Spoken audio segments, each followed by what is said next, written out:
Hơn 100 năm trước, khi làn sóng ma đạo ồ ạt xâm lấn Thiên Nam, lệnh Hồ Lão Tổ vì mục tiêu tối thượng là bảo toàn lực lượng nòng cốt cho Hoàng Phong Cốc đã nhẫn tâm bỏ rơi Hàn Lập cùng hàng loạt đệ tử tu vi thấp ở lại phía sau.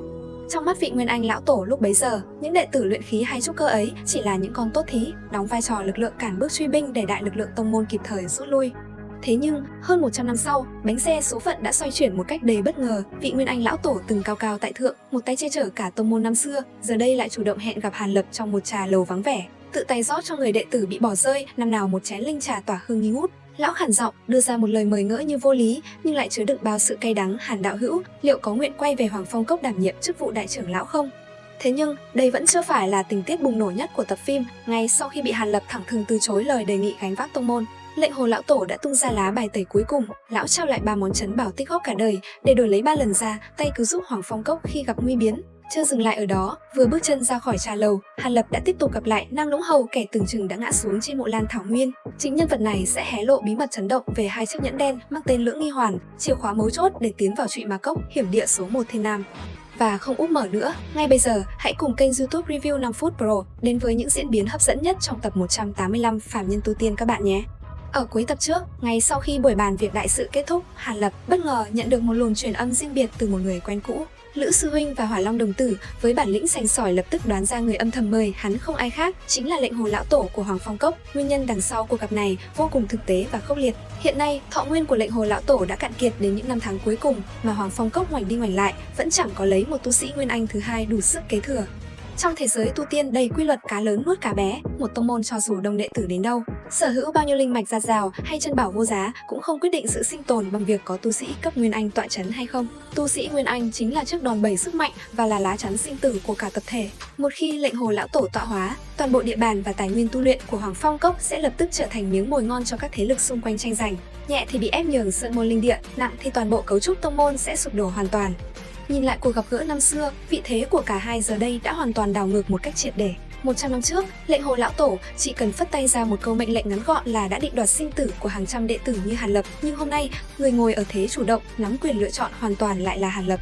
Lệnh Hồ Lão Tổ mở lời bằng điều kiện cực kỳ hậu đãi, chỉ cần Hàn Lập chịu trở về, toàn bộ Hoàng Phong Cốc từ quyền lực lãnh đạo, tài nguyên tu luyện cho đến vị thế trưởng lão Nguyên Anh độc tôn đều được dâng chọn hai tay. Tuy nhiên, Hàn Lập đã từ chối ngay lập tức mà không tốn một giây suy nghĩ. Lệnh Hồ Lão Tổ đã nhầm lẫn nghiêm trọng khi tưởng Hàn Lập cũng tham vọng quyền thế hay danh vọng như đại đa số tu sĩ khác. Mục tiêu của Hàn Lập khi gia nhập Lạc Vân Tông chưa bao giờ là nắm quyền lực, mà chỉ là tìm kiếm một không gian yên tĩnh, có chỗ dựa pháp lý để bế quan an tâm tu luyện. Tại Lạc Vân Tông, hai vị sư huynh đã đảm nhận toàn bộ việc quản lý tông môn, giúp Hàn Lập tự do bế quan, du ngoạn hay tìm kiếm cơ duyên mà không bị ràng buộc. Ngược lại, nếu trở thành trưởng lão duy nhất của Hoàng Phong Cốc, hắn sẽ phải gánh vác toàn bộ trách nhiệm, lo lắng sự an nguy của vô số đệ tử và gánh chịu nhân quả phức tạp của cả một tông môn lớn.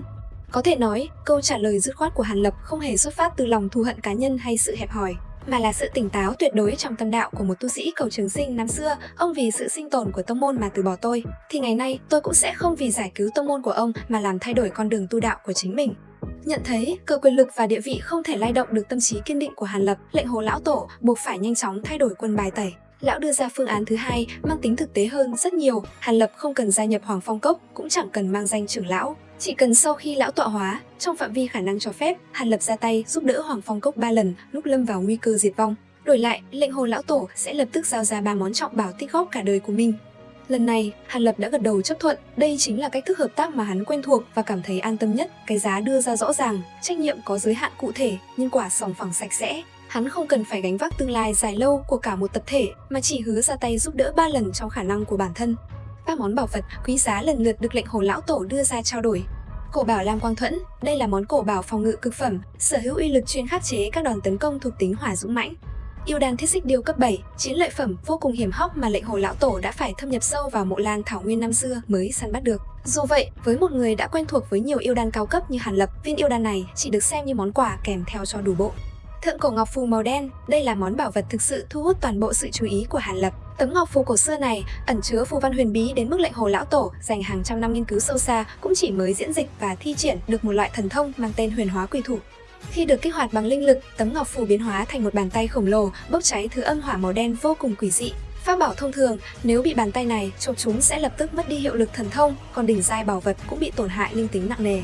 Đáng sợ hơn nữa, khi luồng âm hỏa quét qua, vật thể nằm gần kề cũng vô thanh vô tức biến thành hư không dù chưa từng chạm trực tiếp.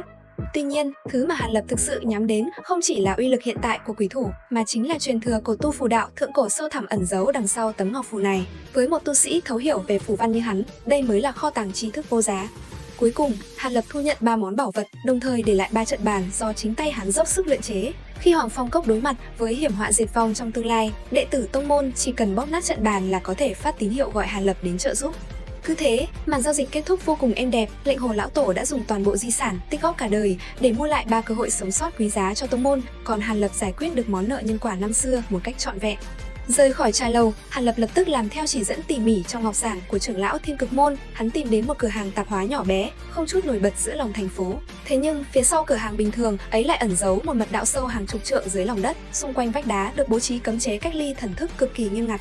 Với bản tính cẩn trọng đã ăn sâu vào huyết nhục, Hàn Lập không bao giờ mạo hiểm bước chân vào một không gian khép kín khi chưa nắm rõ tình hình xung quanh. Dù biết đây là Điền Thiên Thành và đối phương cũng là tu sĩ Nguyên Anh, hắn vẫn giữ thái độ cảnh giác cao độ. Chỉ đến khi người bên trong chủ động gỡ bỏ kết giới phòng hộ, cho phép thần thức của Hàn Lập quét qua kiểm tra an toàn, hắn mới thong thả bước vào và cất lời, hóa ra là lão. Người đang âm thầm ẩn nấp dưới lòng đất chính là Nam Lũng Hầu, vị tu sĩ từng bị truy đuổi ráo riết tại Mộ Lan Thảo Nguyên mà ai nấy đều ngỡ rằng đã ngã xuống từ lâu. Nam Lũng Hầu lúc này thân mang thương tích nặng nề, nguyên khí tổn hại lớn sau nhiều trận tử chiến.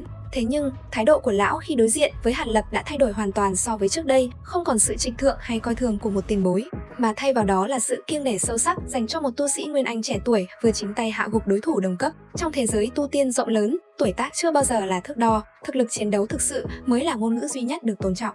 Cũng tại cuộc gặp gỡ này, bí mật đằng sau việc Bạch Thư Quân liên tục tìm đến quấy rầy, Mộ Phái Linh cũng chính thức lộ diện. Đây không đơn thuần là hành động ham mê nữ sắc, bồng bột của một tu sĩ kết đan, mà thực chất là một chiêu trò dò thám thiếu lịch sự do Toàn Cơ Tử đứng sau giật dây. Mục đích của bọn họ chính là tạo ra áp lực liên tục nhằm ép Hàn Lập phải buộc lòng xuất hiện. Nên biết rằng, Nam Lũng Hầu nôn nóng muốn gặp Hàn Lập bằng mọi giá là bởi vì chiếc nhẫn màu đen mà Hàn Lập đã thu giữ và mang đi từ Mộ Lan Thảo Nguyên. Lão chính thức tiết lộ tên gọi thực sự cùng nguồn gốc bí ẩn của nó là Lưỡng Nghi Hoàn. Lưỡng Nghi Hoàn là một bộ cổ bảo vô cùng đặc biệt, được cấu thành từ 2 chiếc vòng âm và dương hợp lại.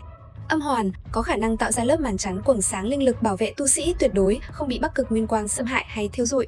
Dương hoàn cho phép người sở hữu điều khiển và thao túng lực lượng Bắc Cực Nguyên Quang để tiêu diệt kẻ thù trong chớp mắt một cách vô hình. Vô tình thay, chiếc nhẫn mà Hàn Lập thu được từ trước đó chính là một trong 2 vòng âm dương, còn chiếc nhẫn mà Nam Cung Uyển trao cho hắn trong chuyến thăm Yểm Nguyệt Tông vừa qua lại chính là mảnh ghép còn lại. Chuyến đi Yểm Nguyệt Tông tưởng như chỉ là cuộc gặp gỡ tình cảm, nhưng lại giúp Hàn Lập vô tình thu thập đủ trọn bộ Lưỡng Nghi Hoàn mà chính hắn cũng không ngờ tới. Tác dụng quan trọng nhất của bộ Lưỡng Nghi Hoàn chính là giúp tu sĩ vượt qua vùng Bắc Cực Nguyên Quang dày đặc để tiến sâu vào Trụy Ma Cốc. Nơi đây từ lâu đã được mệnh danh là Thiên Nam đệ nhất hiểm địa, bên trong chứa đựng vô số khe nứt, không gian dịch chuyển vô định cùng vô vàn cấm chế thượng cổ tàn dư vô cùng nguy hiểm. Ngay cả các tu sĩ cấp Nguyên Anh khi bước chân vào đây cũng phải đối mặt với nguy cơ tiêu tán thọ nguyên hay ngã xuống bất cứ lúc nào. Tuy nhiên, hiểm nguy càng lớn thì cơ duyên càng nhiều, những bảo vật thời Mãng Hoang còn lưu giữ bên trong Trụy Ma Cốc lại là những kỳ bảo vô giá mà bất kỳ ai cũng khao khát. Liệu Nam Lũng Hầu tìm Hàn Lập chỉ đơn thuần vì muốn tận dụng bộ Lưỡng Nghi Hoàn hay còn ẩn chứa mưu đồ đen tối nào khác? Trụy Ma Cốc ẩn chứa thứ cường địch đáng sợ đến mức nào mà cần phải có tới 3 tu sĩ Nguyên Anh trung kỳ cùng hợp lực mới mong đối phó nổi? Tất cả những câu hỏi hóc búa này sẽ dần được hé lộ trong những tập tiếp theo trên kênh YouTube Review 5 phút Pro nha. Video đến đây là hết, xin chào và hẹn gặp lại các bạn.